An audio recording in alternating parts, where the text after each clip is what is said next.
Hi, everyone. We're going to give you a moment to join. We've just launched the webinar for the City of West Hollywood Housing Element Scoping Meeting. Welcome.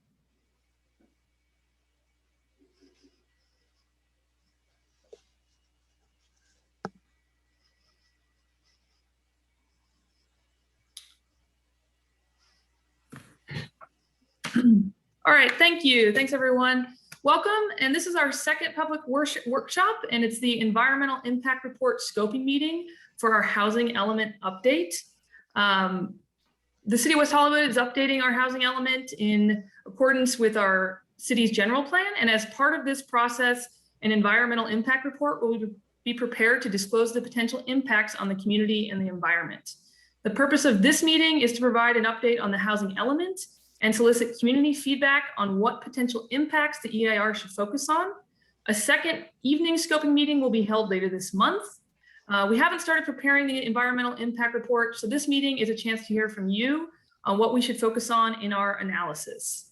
And with that, I'll turn it over to Sarah. Great, thank you, Allison. So since this is a virtual workshop, we wanted to provide a few rules so everything runs smoothly. All participants will be muted and the video disabled. This meeting will be recorded and will be posted on the project website in the coming week so that for anyone who wants to review the content at a later date, it is available to you. Also, there will be 3 opportunities to participate, including polling questions that will appear on your screen. And also during the public comment period, you'll be able to either raise your hand or submit comments through the Q&A button. Participants are welcome to submit questions or comments at any time using the Q&A feature at the bottom of your screen. If we go to the next slide, these buttons are slightly different because of this being a webinar, but you have the option to be able to unmute and mute. You will be able to see the number of participants, but instead of the chat feature, there is a raise hand and Q&A feature, as well as the leave button on the bottom right-hand corner. So we'll be using those features just to be able to communicate with the panelists whenever you need to participate. So we can go to the next slide. I'd like to introduce the project team for this meeting. My name is Allison Bartle. I'm the Project Development Administrator for Community Services at the City of West Hollywood. I'm also joined by Rachel Diamond and Brian Eck, who are both senior planners for the city's Long Range Planning Division, and Gurdeep Kaur, who's an assistant planner for current and historic planning. They're also present on the call. Veronica Tam and Associates is our lead housing consultant, and Rincon Consultants is leading today's meeting and is facilitating community engagement for the housing element update and leading the environmental impact report effort on this and at this meeting. Thank you. Next slide, Sarah. So during this presentation, it'll include an overview of the housing element, including the regional housing needs assessment requirements and steps completed thus far. There'll also be a polling question to gather input on potential locations and strategies to accommodate future housing. Then we will transition to the environmental impact report scoping portion of this meeting, which will be the majority of this workshop. We will briefly define the California Environmental Quality Act, or CEQA for short, as well as an environmental impact report, or EIR for short. We will describe the steps involved in preparing an environmental impact report, open the discussion to receive comments and identify priorities for this environmental impact analysis, and answer any questions regarding this topic. We will provide detailed instructions on when and how to submit written comments on the scope of the environmental impact report. After this presentation, we are reserving time for you to ask questions to provide feedback on the topic, but also understand next steps and opportunities to participate. We can go to the next slide and launch the first poll. Great, so you should be able to see on your screen now a couple of quick polling questions just to see who's in the audience, trying to get an idea of how far we've reached for our audience. And so if you could please participate now, we'd really appreciate it.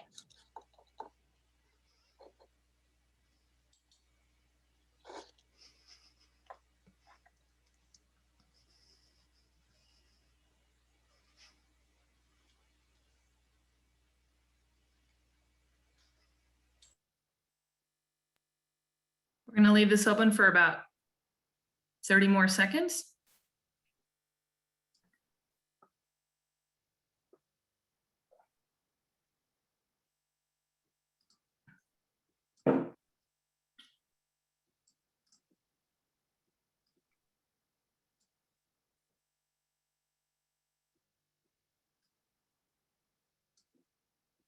All right, I'm going to go ahead and close the poll.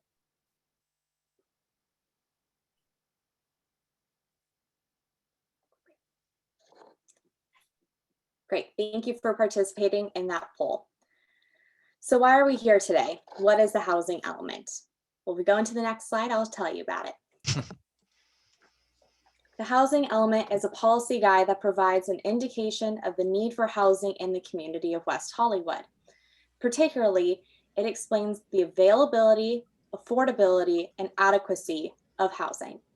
It serves as a strategy to address housing needs across the economic and social spectrum. The housing element is a state-mandated component of the city's general plan and is required to be updated every 8 years. The update identifies the housing needs specifics and establishes a plan to address them. Cities and counties are required by state law to update the housing element every 8 years, and we are currently in that process. So the current housing element is from 2013 to 2021 and was adopted unanimously by the City Council and approved by the California Housing and Community Development Department. Now we are in the 6th cycle, which will cover from 2021 to 2029. Next slide. The Regional Housing Needs Assessment is one of the state requirements for housing elements in order to plan for the adequate amount of affordable housing in a community. So the Regional Housing Needs Assessment, or RHNA for short, represents the minimum number of housing elements each community was required to provide for adequate sites through zoning, and one of the primary threshold criteria necessary to meet HCD support of the housing element. Next slide. Okay. As far as these numbers, the Southern California Association of Governments, also known as SCAG, allocated West Hollywood for 3,933 additional residential units for the Regional Housing Needs Assessment. These numbers include 1,066 units for very low income, 689 units for low income, 682 units for moderate income, and 1,496 units for more than moderate income. To ensure that RHNA allocation is met via constructed units, there is a buffer of 20% or 767 additional units that is included in the RHNA allocation for a total of 4,700 units. So for some context, we wanted to provide some comparisons to regional cities most similar to West Hollywood. So as you can see here, West Hollywood's allocation is most similar to Beverly Hills and Culver City. I'll leave this up here for a second for reference.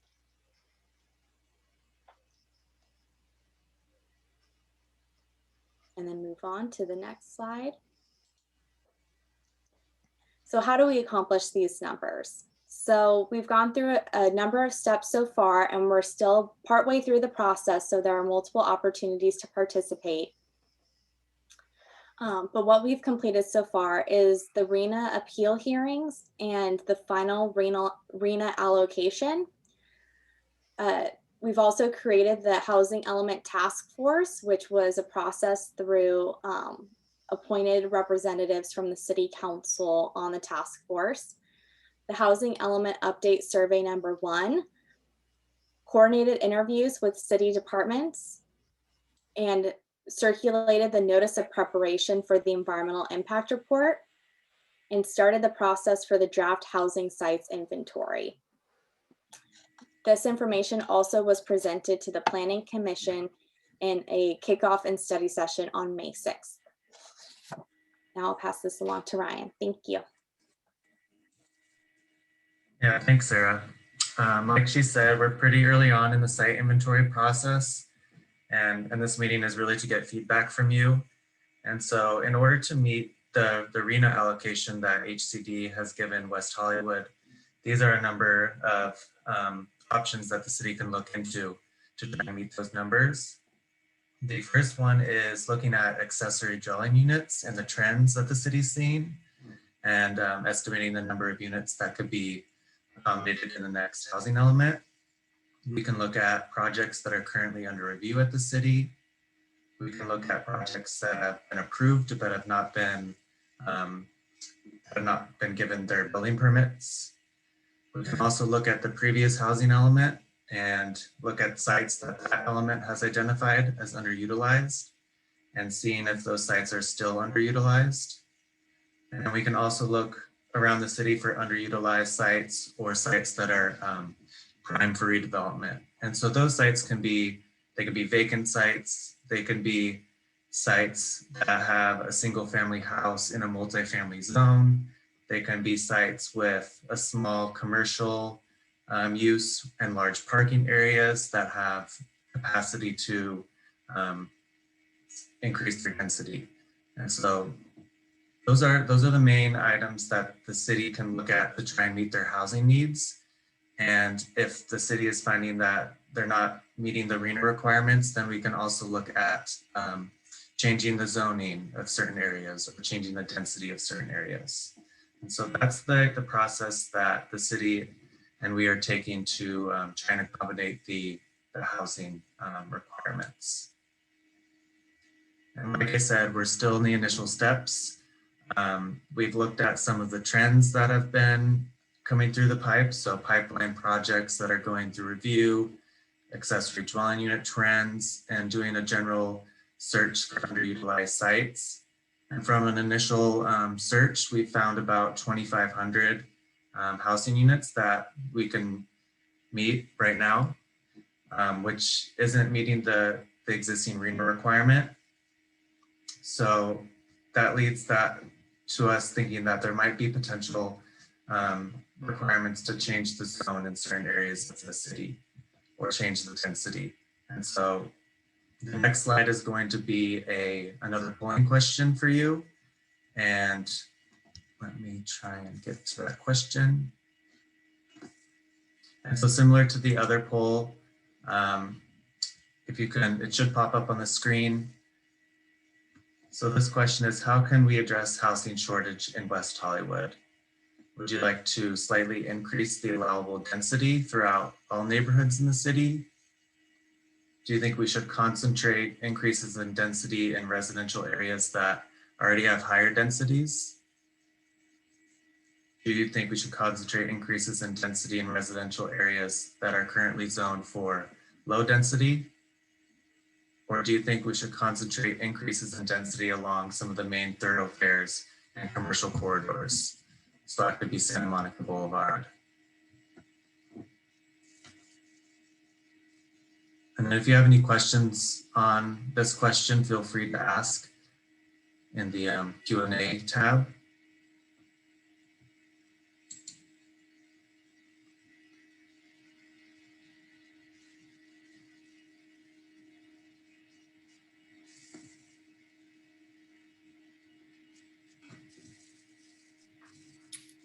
We'll leave this open for about 10 more seconds. Thank you to those that have participated. Yeah, we appreciate the feedback. All right. Okay. It looks like a slight majority of concentrating density through main thoroughfares and commercial corridors. All right, we'll go to the next question. Do you think remaining housing needs should be met by increasing density in R3 and R4 zoning districts? And to give you a little bit of background, R3 and R4 zoning districts are typically multifamily developments or high density multifamily developments. And this picture on the screen here, I believe is from an R3 district.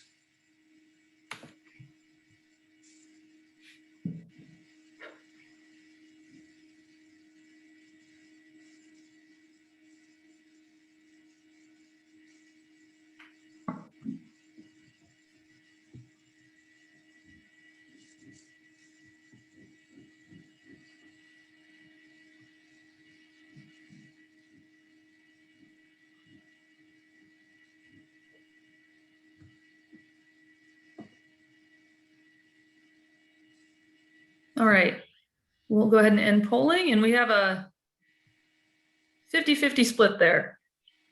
Thanks for those that participated. We also had a question of, can Ryan explain the definition of density? I assume that is not population density, but dwelling units or home density. That's correct. Yeah. So the different districts in the city, and the city staff could probably explain this a little bit better, but it's basically the amount of housing units that could be accommodated on a site, and they're typically based off of units per acre. So R3 and R4 have higher densities, so they can accommodate higher number of units per acre or per lot than lower density districts, so R1 and R2.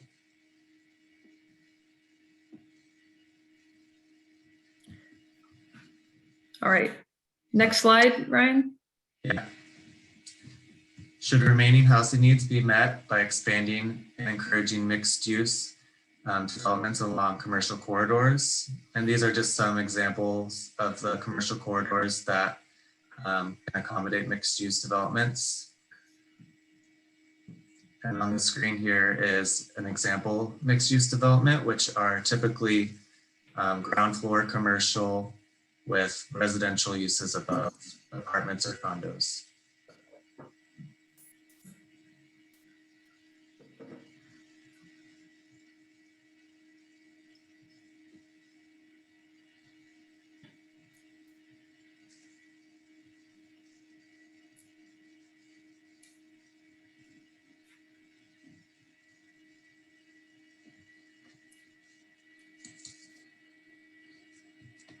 All right. Strong yes for this question. Thanks for those that participated. Yeah, thank you.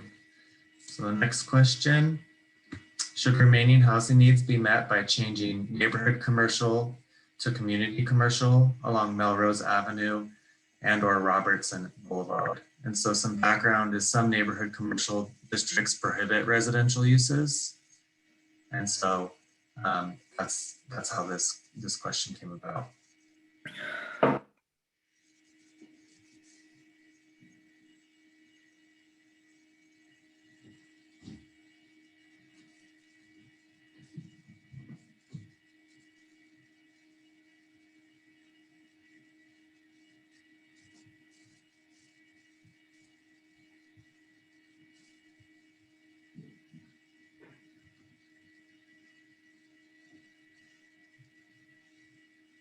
All right, about 15 more seconds.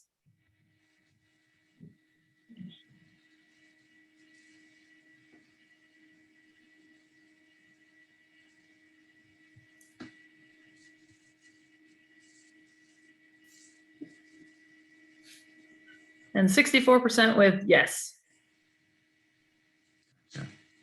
Thank you all. The next question is, should remaining housing needs be met by increasing density in R1 and R2 districts? Oops, sorry. And so, yeah, this goes back to the previous question. So these districts are characterized by lower density housing, so single family homes on smaller parcels, or just low density residential development.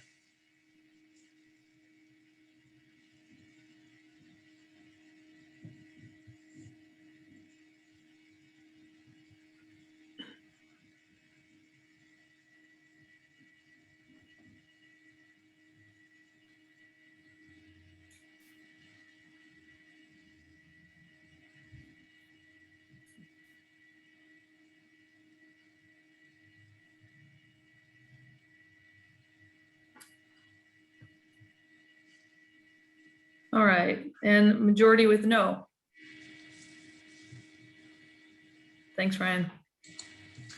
Yeah, I think we have one last question. So just to get any ideas we might have missed or things you want to say, could you, where do you think West Hollywood can accommodate more housing? And if you could, this isn't going to be a poll question, so if you can submit your answer in that Q&A chat feature, we would appreciate that.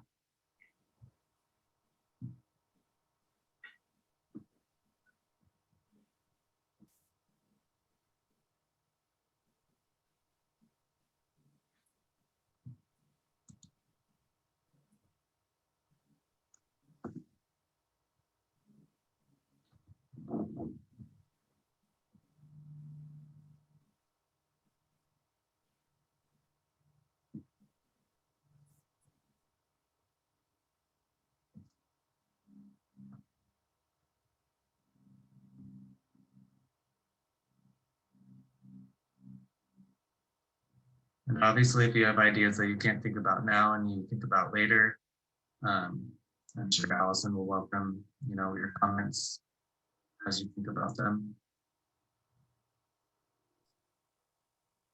Yes, thank you, Ryan. I'm monitoring the Q&A. I've received a couple of ideas as well as just some comments and questions. We'll reserve these to the end of the presentation, including the environmental impact report portion of the presentation, because we want to be able to receive as many comments as we can and accommodate the time for that to identify topics for the environmental impact report, as well as feedback on the housing element update. So thank you for participating and thank you for your patience.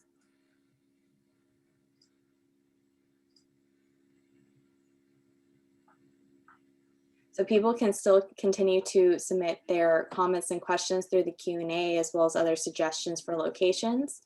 But at this time, we're going to transition to the environmental impact report scoping meeting portion of this workshop. So Suzanne, whenever you're ready. Thank you, Sarah, and thank you, Ryan. As mentioned, my name is Suzanne Huerta. I am the project manager for preparation of the EIR, or Environmental Impact Report. I'll provide an overview of the EIR process and a summary of the analysis that we're preparing. So the EIR will be prepared consistent with state law called the California Environmental Quality Act, or CEQA. CEQA requires disclosure of the potential impacts associated with a project. This allows decision makers to be fully informed on the implications of moving forward with the project. CEQA also requires that we identify mitigation measures or project alternatives that would help to reduce or avoid potentially significant impacts. And one of the main purposes of CEQA is to enhance the public participation in the planning and environmental review process. So this slide shows the major steps involved in preparing an EIR, which is shown in blue. The boxes in green on the right identify the opportunities for the community to comment.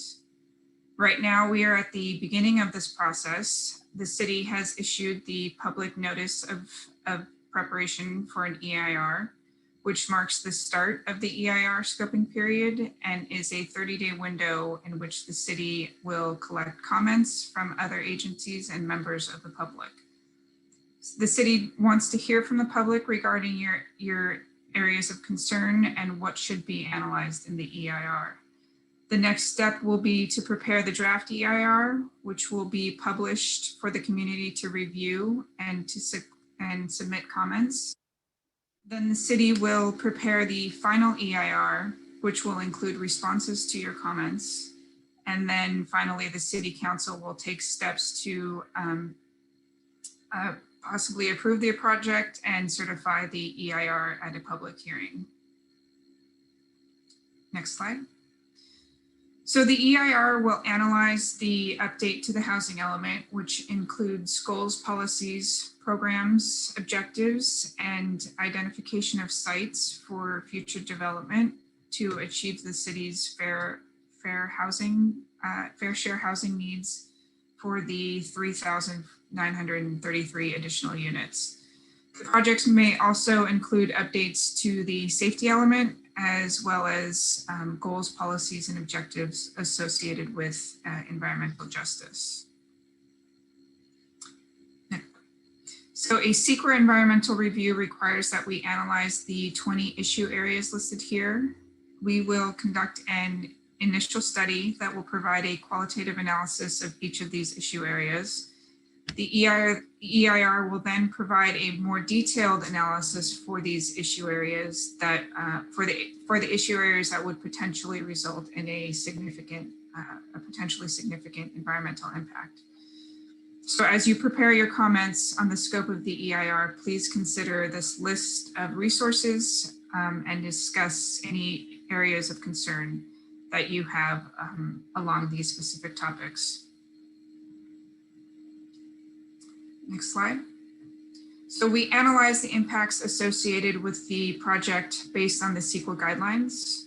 We provide the setting for the existing conditions, which is also referred to as the baseline conditions, and determine if the impacts will be below the significance thresholds under the CEQA guidelines.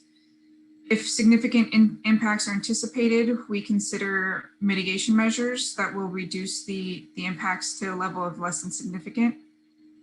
Some impacts may be considered significant and unavoidable. So in those cases, the decision makers will determine if the benefits of the project outweigh the significant and unavoidable impacts. Next slide. In addition to the impact analysis, the environmental impact report is required to analyze cumulative impacts as well as growth inducing and alternatives. So cumulative impacts are the incremental impact of the project when added to other projects that are pending or anticipated in the reasonably foreseeable future. Individual impacts associated with the project may be minor, but when we consider them with other projects, there may be the possibility for cumulative significant impacts. Under growth-inducing impacts, we'll discuss the ways in which the updates to the housing element may foster growth in the city. And each EIR requires that we analyze a reasonable range of alternatives. Up to three alternatives will be analyzed, including the no project alternative. And project alternatives will be determined based on the draft EIR analysis, and we will also consider any alternatives that may be suggested during the scoping period. Next slide. So as mentioned earlier, the city is seeking comments on the scope of the EIR, so please provide your written comments by May 31st regarding your thoughts for the potential environmental impacts that should be analyzed. Your comments can be mailed or emailed to Allison Bartle, and her contact information is provided here.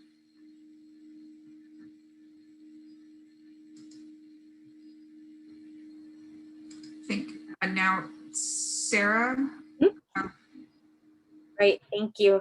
Sure. So let's go back to the previous slide so that everyone's able to write down the contact information for being able to send a written comment. But now that you are here for this workshop and as an additional opportunity to provide comments on the scope of the environmental impact report, on the environmental topics that Suzanne had just mentioned and explained, we wanted to hear from you. If you have any questions or comments on environmental impact topics, I've seen a couple come in so far, but if you could please either provide it in the Q&A section as you've been doing so far, or raise your hand feature. I'll unmute you and allow you to participate like out loud if you have any questions or comments. Otherwise, I will be monitoring this and will be trying to help provide these comments and questions. Some of them are more on the housing element update as well as the polling questions we provided today.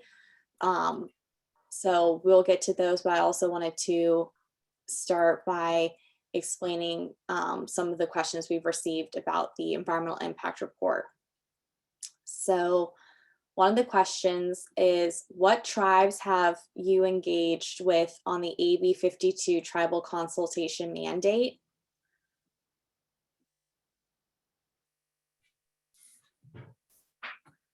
Sure. So as part of this analysis, we also have to do SB 18 in addition to AB 52. So the city has a list of tribes that have to be contacted through AB 52. So those, I'm sorry, I don't have that list right off the top of my head. I can, as we're going through, I can look and provide those tribes. But in addition, we also reached out to the NAHC, and they provide for SB 18. They provide an additional list of other tribes that may have sensitive areas in the West Hollywood area. So we've also provided the Native American consultation notice to them as well. Great, thank you, Suzanne. And another question was, what other local and state agencies have you requested comments from during the CEQA scoping period?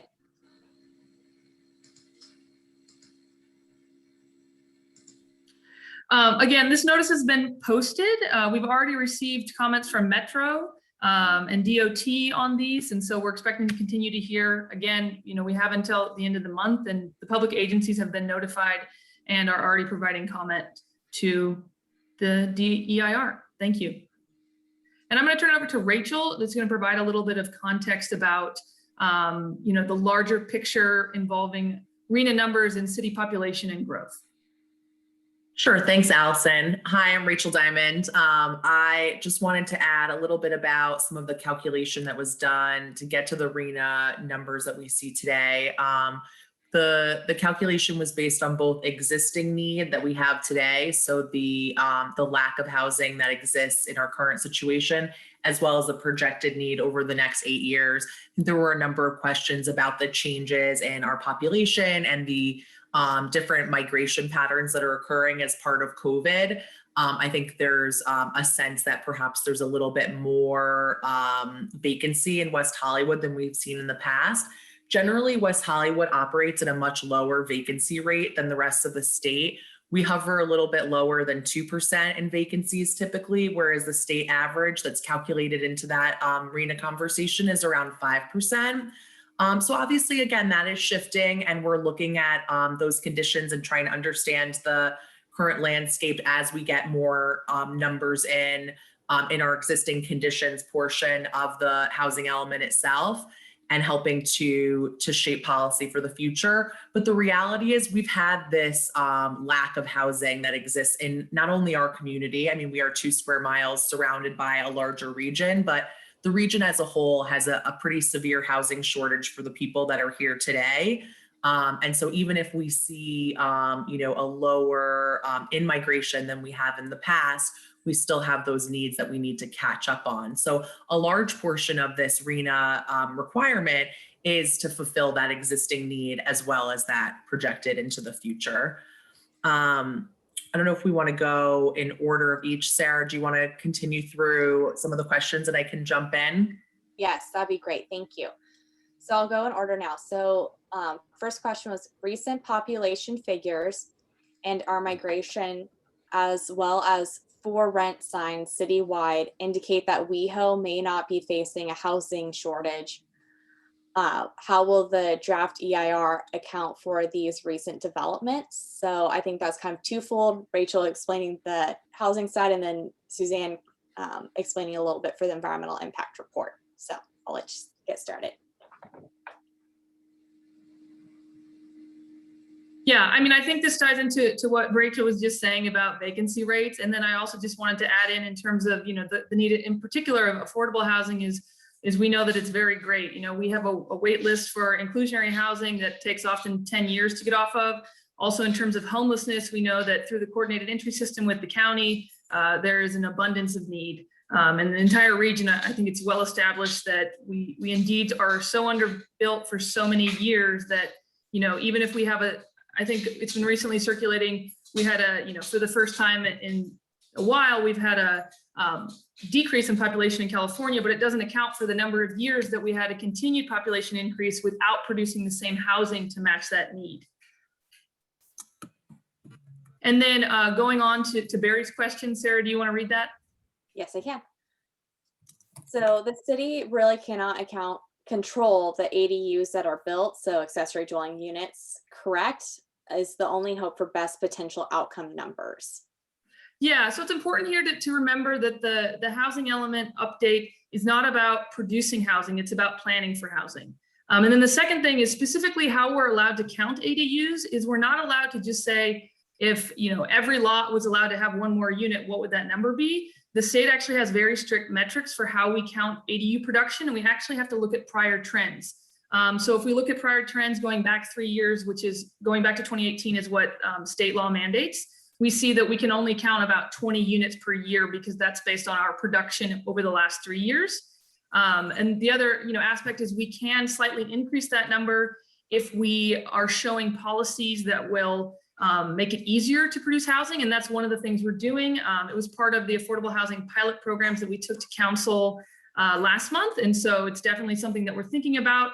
But, ADU production can't just be a blanket cure-all to help us hit those really high RHNA numbers, but it can be a part of that strategy. Great, thank you. And the next question being, WeHo's 2019 population stood at 36,475 people with an average of 1.75 persons per dwelling unit. Now, the additional 3,933 dwelling units required for RHNA would indicate a 6,175 person increase over the next 8 years. Is this figure realistic for planning purposes? Would this mean planning for 42,650 residents by 2019? I can take this question. This is a bit of a, a spin-off of what we spoke about a little bit earlier. We've been planning for these units as part of our larger general plan and anticipated almost all of these units to be online in the same time frame by 2029. So our average it's a little lower than that. It's I think 1.52 persons per dwelling unit now, maybe 1.55, sorry.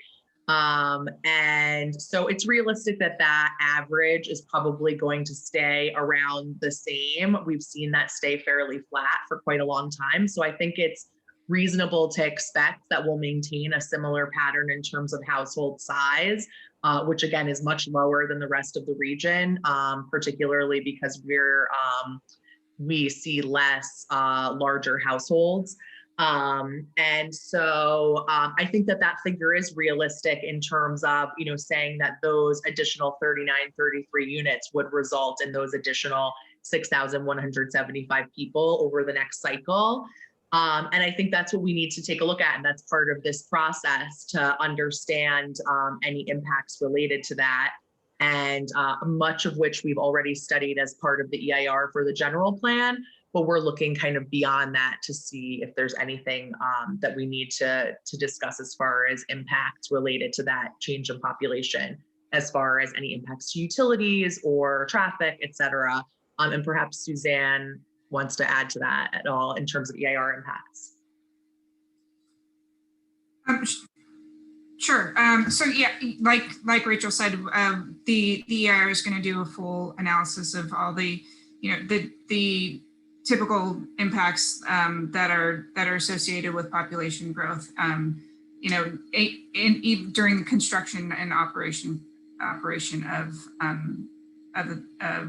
the life of the project. So. Great, that helps answer one of the questions about what was the expected impact on utilities and infrastructure. So I will mark that as answered as well. Thank you. So next question was, is the city council also on board with characterizing the issue as a need to increase density?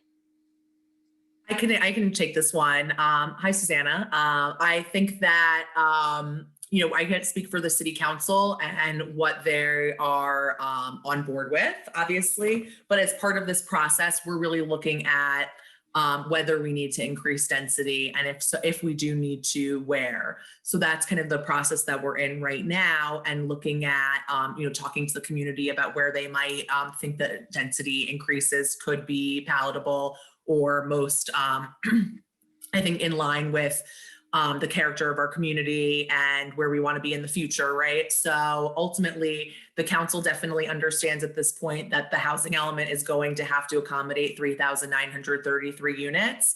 And so I think that the understanding is that this helps facilitate that, and ultimately that's a common goal. Where that is and how that happens is still up in the air. So that's where we're looking to you, the community, to provide input, and ultimately the council to provide their input as well, that will get woven into this housing element.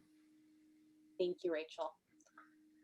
Someone also had a comment about the survey for yes, but with exception, and also a question of none of the above.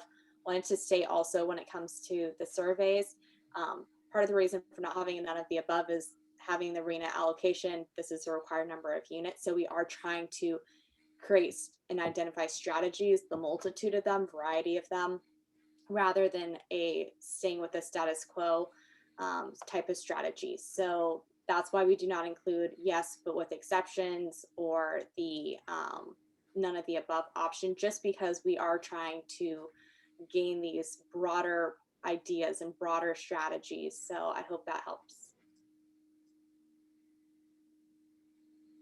Okay, and there's a question of why no discussion of what kind of unit should be built to comply with the increased density mandate.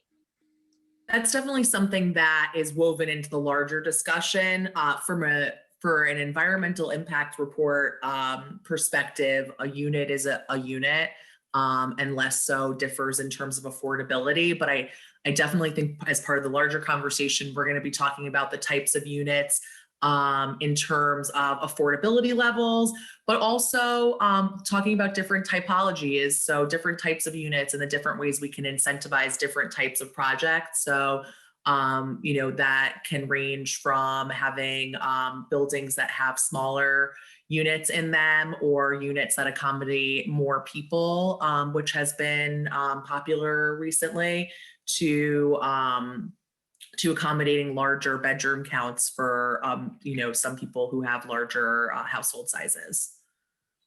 Thank you. And one suggestion was that we have a lot of the commercial that is unoccupied, and that it was true pre-pandemic as well. So that is a suggestion for potential housing transitioning from commercial to residential. So thank you for that idea. There's also the question of Melrose is oversubscribed beyond west of La Cienega and cannot be widened to take future trips. So I think we can make note of that unless someone has something that they'd like to comment on.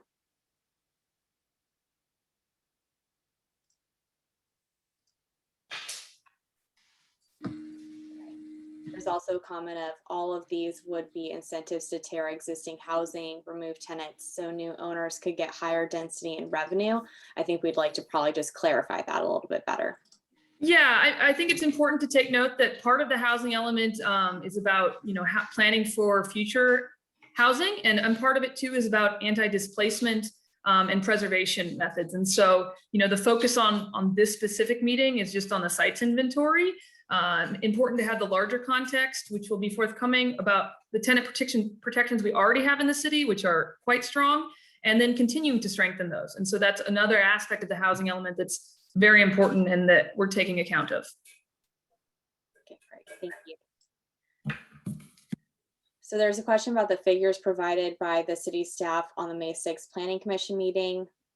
I don't know if we want to go into that level of detail, or if someone would like to type the answer directly for the R4 units, R3 units compared to R1 and R2 zones. Yeah, we can work on a response that we'll type in. Thank you, and we can move on to the next one. Great, thank you. Another suggestion is to look at repurposing existing commercial development for housing. I think we have that noted. Thank you.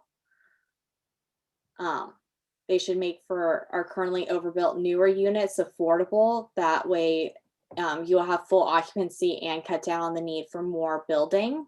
So we'll make note of that for a potential option for analysis for the housing sites inventory. Another comment about Santa Monica and Fairfax area for housing locations. So thank you. The empty retail space, I think we've covered that. Thank you. Okay.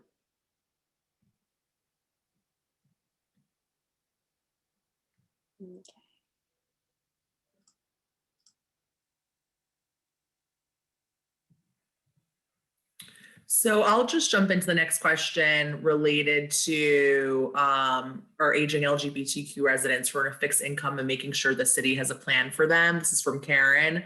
The question goes on to say, I know that the city partners with the West Hollywood Community Housing Corp to provide low income units, some in the city, but most not. And these spots are commonly seen as golden ticket, rare and difficult to attain. What else can we do? So part of this, this exercise as part of the housing element is really outlining all of the programs that the city does and can implement to achieve our goals. And so while we keep talking about these 3,933 units as really a key to this housing element, there's a much broader conversation about protecting our community, protecting existing housing, being able to help people transition from buildings that are being redeveloped into new housing or different programs. So there's a number of things that we already do, but also can do in the future. And we're looking at evaluating, expanding those programs to be able to help people deal with the shift and the increase in development that we're going to see. We're very aware of the displacement that can occur from all this development. So it's really important that we make sure that we're helping our tenants. And I think that's something that we do really well, is provide our existing tenants with services and just resources at the city to help them transition to their next housing, or make sure that they are aware of all of their rights. Great. Thank you, Rachel.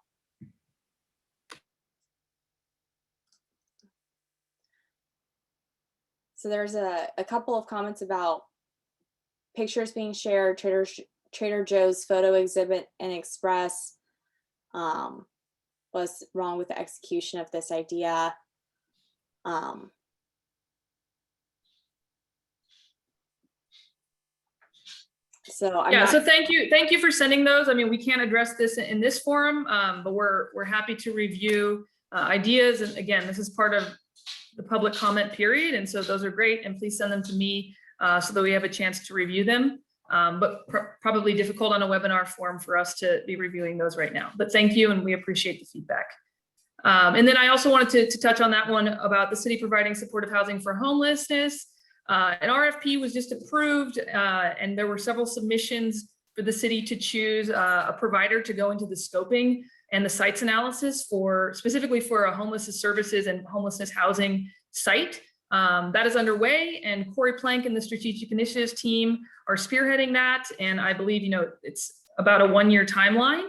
And those are the specifics there. I can also just add that, our Affordable Housing Trust Fund is a huge resource for finding additional housing sites and partnering with nonprofits. And so we've got 2 projects that have moved forward in the last year. And we continue to find partners, both our local nonprofits that you know about, as well as expanding opportunities for additional nonprofits to increase affordable housing, which I think touched on that comment from Susanna, as well as kind of our LGBTQ and our WHCHC partners. I mean, those are all 100% affordable housing projects. And we're looking at opportunities to expand the development within the city of West Hollywood.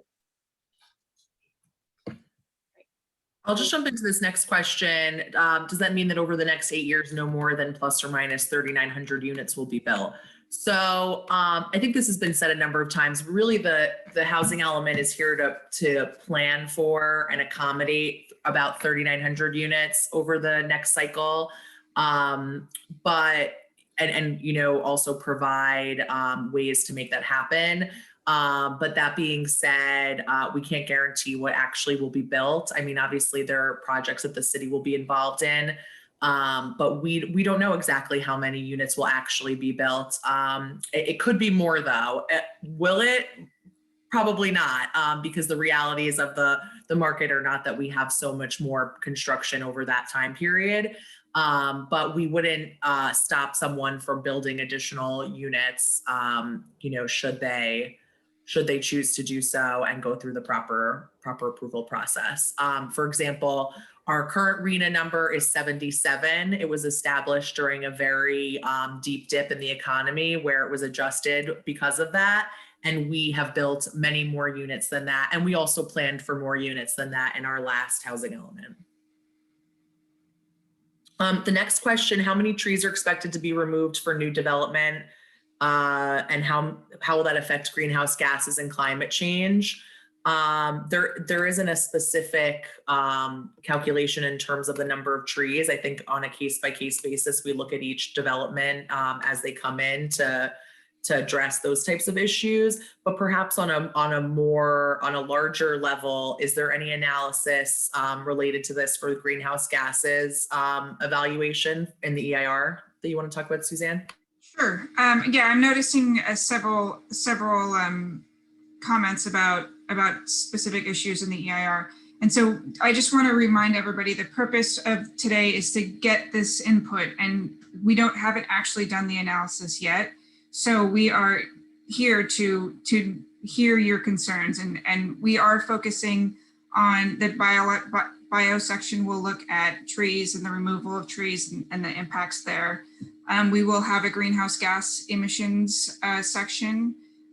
We do what's called CaliMod. It looks at the emissions associated with the project. So that we'll be able to assess potential impacts again for construction and during the long-term operation period.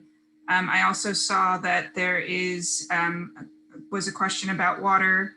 The utilities section and hydro section will look at water supplies. And we will look at historic under the cultural resources analysis. So yeah, we don't have any answers at this time, but we are going to be including all of those issues in the EIR. There's also another question of, so how are cumulative impacts accounted for in the environmental impact report?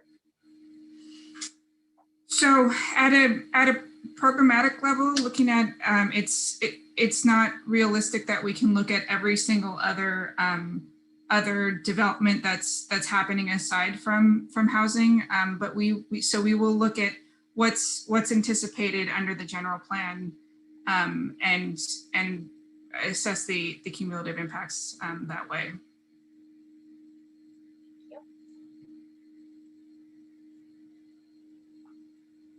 I'll just jump in with one question that was asked as well about having another scoping meeting. I recognize this is during working hours, so thank you so much for all of you joining us.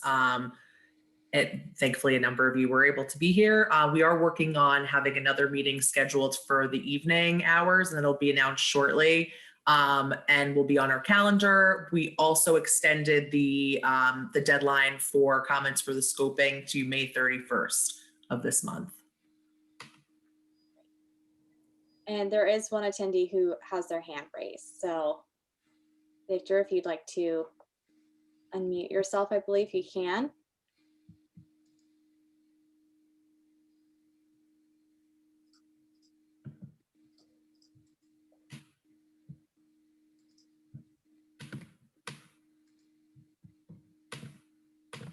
Victor, I'm not sure if you're talking, but we can't hear you. It looks like you've been successfully typing in the chat. We're also happy to answer questions there if you're having any technical difficulties. I'll jump in with another question that's in the chat while we're waiting, unless we hear from Victor. Given the focusing new development solely in areas of existing high densities will increase displacement pressures on existing rent stabilized units, would it maintaining single family zoning restrictions in select areas be in conflict with our city's equity goals? That's a great question, and I appreciate that question. I think there are a number of goals that the city has that are not necessarily in conflict, but all play into how we treat our single family residential zones. We certainly have established single family zones. They have definitely been expanded in terms of their density just with the allowance of ADUs. So that's been an actual change that I think sometimes isn't recognized.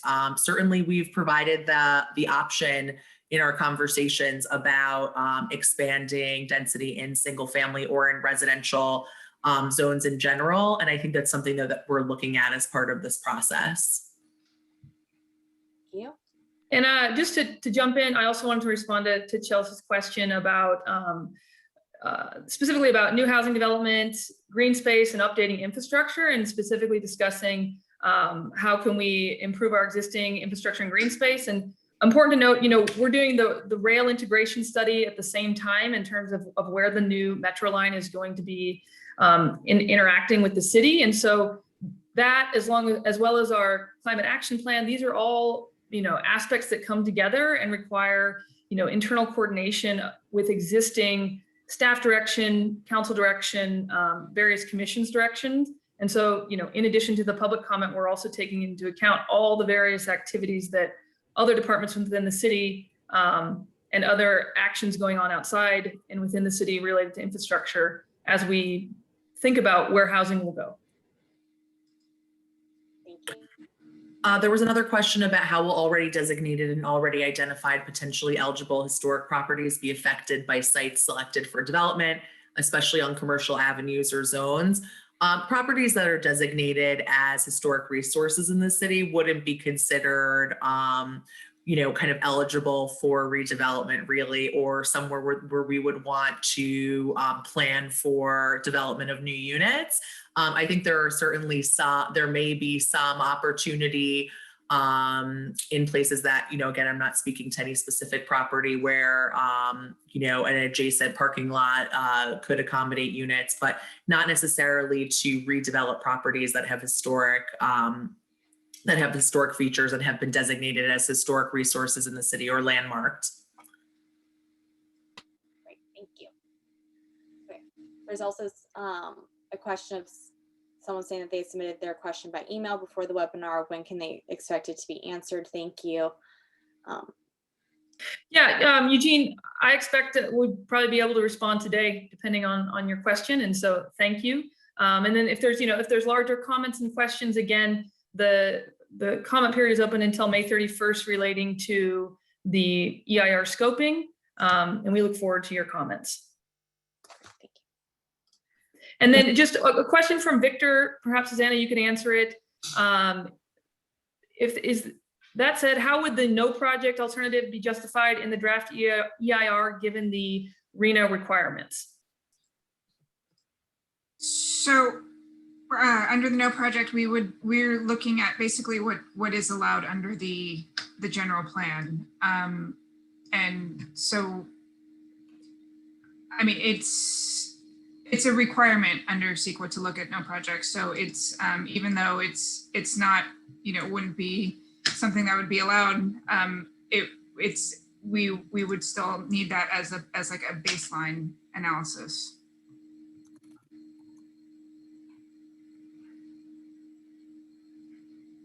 Just to jump to one more comment from Lynn Russell about, it says we need to shift our direction to a human discussion because humans are not widgets, nor do they fit into the Trader Joe's sardine towers. The approach is off and seems averse to development of the world's greatest cities for centuries. Lack of regarding the human condition intertwined with nature and aesthetics appear detrimental to the human psyche. Lynn, this is definitely something that we're very aware of, and I think very much guides a lot of the principles of the housing element overall in terms of being able to balance any sort of changes that help to achieve our goals with ensuring that we are always looking out for the human condition as well as people's ability to live comfortably and in a deeply humane way. And I think that there are a lot of communities that are very quick to shove people in sardine cans. And thankfully our community doesn't see that as much. Our units are larger than are typical in some of our neighboring communities that are building smaller studios and seeing kind of that, that vision that I think people are concerned about. So we are taking that into account and making sure that, the quality of life of people in our community is truly upheld as a key principle to all of this, because we don't want people to live uncomfortably and unhappily. That's not the community that we want. And so looking at those broader goals is always something that we're making sure to inject in this. So I really appreciate that comment. Great, thank you. And then there was a comment of will our questions suffice for formal input for preparation of the draft environmental impact report, or do we need to submit these formally to Allison Bartle? No, so all the comments that is heard on this, public forum are part of the public comment period. So Victor, you don't need to resubmit them again. You certainly can, or if other things come up as you think about them in the next couple of weeks, please send them my way. But this meeting is also an open public comment period. And those comments that we've received in writing and email and will be used as part of our public record and review. So thank you, Victor. And with that, we are approaching our time. And so I want to be efficient with everyone that has been able to join us today. I think we've actually did get through the majority of the questions, and apart from comments is what we've got left. And we've seen those comments, we hear those comments, and we're reviewing those comments. I'm going to go ahead and go over to our next steps and turn it back over to, I believe, Sarah. Yes, wonderful. Thank you very much, Allison. And thank you everyone for your participation in this webinar. And we will have a second Eir scoping meeting. So please feel free to share the word. We will be providing information on the project website. So next steps, we're going to be having the phase 2 of the engagement process. In order for the public to continue to participate, we'll draft the housing element, complete the CEQA review process in the form of this environmental impact report. So please participate in this scoping period. We really appreciate it. There's also going to be a draft public review and HCD review of the housing element. So basically that's another opportunity for you to see the draft housing element and comment on that. Then there'll be public hearing and adoption processes in the fall, as well as the HCD submittal and certification. So if we go to the next slide, you will see the project schedule. There are opportunities to participate, but also like being able to comment during these public comment periods in the middle, and as well as the hearings and public workshops. Next slide. You can learn more from the project website. I'll give you a chance to be able to jot down this link. Unfortunately, because of not having the chat, I cannot send you the link in the chat. But this forum is allowed for all of our surveys, all of our public workshops have flyers to them. You're able to download them and be able to invite people to attend as well. So please, please, please visit our project website. It has a tremendous amount of information. And I just wanted to add, Sarah, that there have been some questions. This PowerPoint from today, as well as the recording of this event, will be posted to the project website. It takes 48 hours or so to get it up there, but it'll be posted for your review at a later date. Great, thank you. And then the next slide is just if there's any last opportunity for any remaining questions concluding this presentation for the environmental impact report, and if there's any additional ideas for environmental topics to be analyzed in the report.